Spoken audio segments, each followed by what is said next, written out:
Halo, kembali lagi dengan kami Java Football. Kali ini kami John dan Jo akan ngosan ya. Ngosan kali ini kami akan membahas internal terpecah belah. Nah, bagaimana ceritanya kok internal ini bisa terpecah belah? Oke, kita saksikan saja bersama.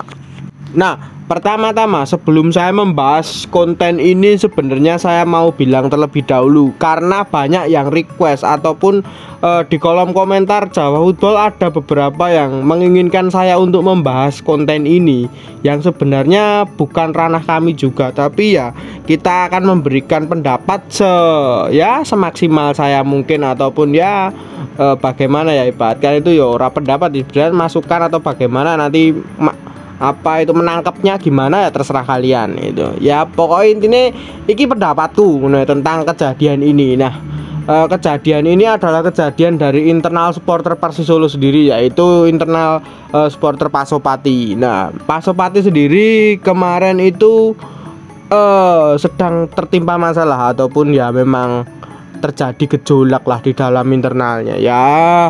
Banyak yang sudah tahu sebenarnya di kota Solo sendiri itu, banyak yang sudah tahu, supporternya banyak yang paham lah kejadian tersebut. Nah, ada yang mungkin paham sampai seluk-beluknya, ada yang cuma wah kok supporternya saiki gini. Nah, jika kalian melihat pertandingan Persis Solo lawan PSS Sleman kemarin, itu terjadi banyak perpisahan Cen.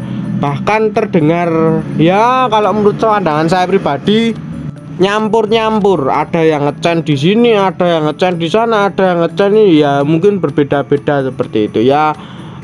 Kalau menurut pendapat saya pribadi, sebelum saya jelaskan satu persatu ya, mungkin itu hak mereka masing-masing ya, ketika mereka mau memutuskan untuk mundur ataupun bagaimana, sebagaimanapun memang itu hak mereka juga. Mereka juga bebas berpendapat, mereka juga bebas bersupporter ya. Pada intinya memang supporter itu ora kudu mesti masuk iki ya, ibaratkan ada yang ya diibaratkan itu di kan penonton umum seperti itu. Nah, perpecahan ini terjadi antara supporter Pasopati ini.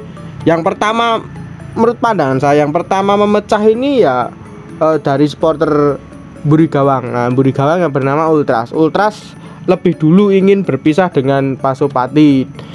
Ya ibaratkan itu apa ya, berpisah itu bukan berarti kok terus tidak mendukung gitu ya, tidak.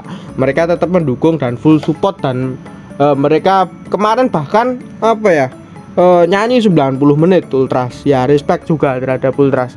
Mereka memutuskan untuk tidak bergabung lagi dengan ibaratkan itu jajaran atau suku dari Pasopati. Dulu kan Pasopati Ultras, sekarang mereka menamakan diri sebagai Ultras 1923. Yang kedua, memecah itu ada dari kemarin ini baru aja mendeklarasikan diri GK ataupun garis keras, yang dulu bernama PGK, sekarang mereka lebih menamakan GK 1923 gitu. Nah, kedua supporter ini kemarin menghiasi pojok-pojok tribun belakang gawang, yang satu belakang gawang utara, yang satu belakang gawang selatan. Nah, menurut pandanganmu pribadi, Cuk, tentang pendapatmu ini, pendapatmu aja tentang memecah tentang apa ya, ibaratkan itu berpisahnya ini, bagaimana ini tentang ini, apa perpecahan ini? Kalau menurut saya agak mengkhawatirkan ya kalau kejadian seperti ini. Ini kan kita berpikir jangka panjangnya ya. Kalau mungkin jangka pendeknya ya gak ada masalah. Mong ya supporter kuwi bebas mendukung apapun atau berekspresi di dalam stadion, atau entah berkomunitas atau penonton umum. Tapi kalau efek jangka panjangnya yang kita takutkan loh ya, jangan sampai nanti kedepannya saling bendian atau saling serian loh. Akhirnya supporter sama-sama supporter mendukung klub yang sama tapi ribut. Nah, ini yang kita khawatirkan jangka panjangnya. Ya betul ya, pasti nanti ya dirasani, dan itu hal yang menurut pandangan saya juga biasa ya. Mungkin mereka kan ingin apa ya, membangun diri mereka sendiri, komunitas mereka ya. Pasti ada yang nanti membenci mereka, pasti ada yang nyeri mereka ya. Mungkin pada intinya memang berkomunitas itu ya penting, tapi menurut pandangan saya juga nek wis keluar jalur ataupun mereka punya pendapat atau ideologi sendiri ya bebas sih sebenarnya. Nah, seperti adanya Surakarta, mereka kan punya ideologi sendiri kalau menurut pandangan saya pribadi. Lalu ada Ultras juga punya ideologi sendiri. Ya pada intinya memang bebas mau bagaimana, mau jadi penonton umum pun juga bebas gitu loh. Ya kalau bisa ini kalau saran saya pribadi kalau bisa ya nanti kedepannya kalau bisa ngecen itu bisa bareng-bareng ataupun ngecen itu bisa satu lagu ataupun ya diatur ya, itu bisa lebih oke ataupun lebih bagus. Tapi kalaupun mereka inginnya seperti itu ya itu hak-hak mereka sendiri juga. Kita tidak boleh melarang, mereka kan juga punya hak untuk di stadion itu mau seperti apa. Yang penting tujuan mereka itu juga satu, Persis Solo itu berprestasi. Nah, yang penting kan muaranya tentang Persis Solo berprestasi ini, Pak. Mau bagaimanapun cara mendukung mereka, mau bagaimanapun cara bergaya mendukung mereka, mau bagaimanapun neror mereka ya. Pada intinya mereka itu juga ingin Persis itu berprestasi, sama-sama ingin berprestasi, ya udah gitu loh. Nggak usah saling aku wes suwe dukung, aku paling tua, aku ngene ya. Hal-hal seperti itulah yang harus dihindari untuk saat ini kalau menurut pandangan saya pribadi.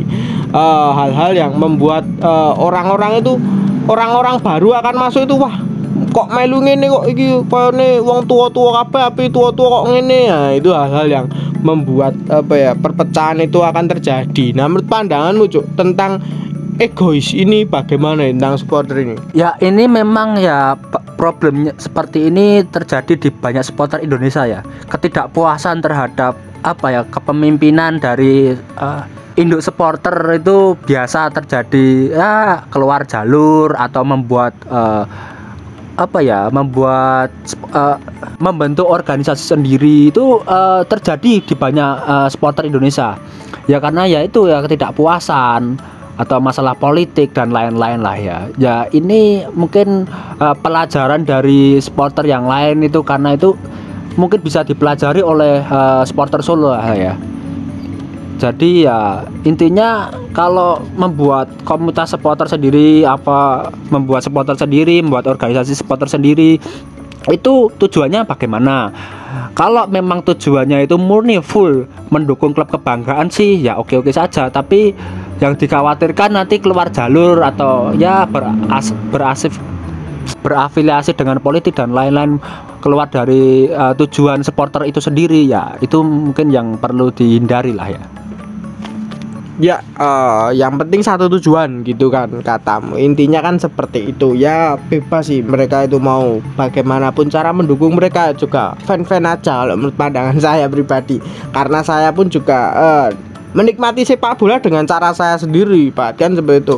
Nonton yang VIP, yang penting enak segone, enak armarme, enak wah komplit lah, enak EC ya. Itu lebih nikmat di perhatian seperti itu sambil nonton bola. Itu nikmat sekali ya menurut pandangan saya sih seperti itu. Nah,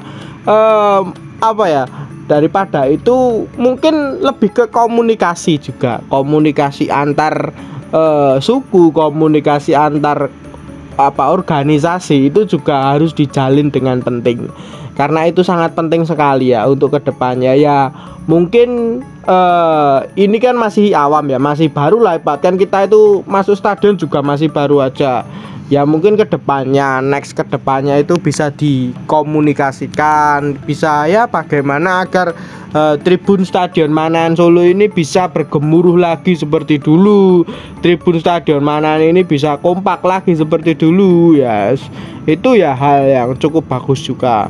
Saya lihat kemarin ya, mungkin karena faktor dari pemimpin ataupun dirijen. Nah, dirijen supporter Solo sendiri pun juga kemarin masih tidak ada gitu ya. Jadi kan tribun rasanya seperti ampang gitu. Maksudnya tidak ada yang memimpin mereka, tidak ada yang ya mungkin ada, tapi dirijen-dirijen baru ataupun dirijen yang mungkin kalau kan supporter kan biasanya kan menganut dirijen ini kan ragayeng nek rano iki ya, seperti itu. Hal-hal seperti itu ya mungkin karena dianut jadi ya wah males direjeni iki ya. Kadang seperti itu. Hal-hal seperti itu yang membuat apa ya, tribun itu nggak kompak, terlihat seperti tribun itu sepi ya, kurang rame, nyanyi. Akhirnya mereka lebih memilih duduk dan lain-lain. Nah, problem di Kota Solo sendiri yang kemarin itu yang viral juga, Stadion Manan itu sekarang bukan merah tapi banyak warna hitam dan warna-warna lainnya. Kalau soal warna saya rasa bebas-bebas aja sih, jangan terlalu apa ya, ibaratkan itu harus saklek merah, harus itu ya. Itu hak mereka. Mereka mau pakai baju warna hitam, mereka kalau sudah sampai apa cara berpakaian pun diatur dan lain-lain ya. Saya rasa menurut pandanganku sepak bola itu kan kebebasan gitu loh. Football freedom itu kan juga harus diterapkan di sepak bola. Ya itu gunanya. Ya bebas. Mau mereka berdandan seperti apa, mau mereka nggak pakai baju, mau mereka pakai baju hitam, putih, merah, kuning, ya bebas gitu. Yang penting kan sepak bola itu milik semuanya, milik rakyat Indonesia, gitu aja. Nah, mungkin itu dulu saja perbincangan kita tentang apa ini konflik tentang Pasopati. Jangan lupa like, comment, dan subscribe.